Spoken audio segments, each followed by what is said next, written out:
Everyone wants to know, how do you build a jet dragster?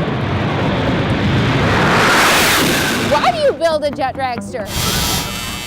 Well, let me just tell you something. Every single thing that you're learning in school right now applies to my race car. The School District of Palm Beach County's K-12 STEM Department's partnership with Blazing Trails is allowing our students, middle school and high schools, to experience high-performance vehicle industry. I've learned how the dragsters work and how the jets push them forward. It's basically like a car mixed with a rocket. You can help on the fuel, you can help on the paint. It's just a really cool thing.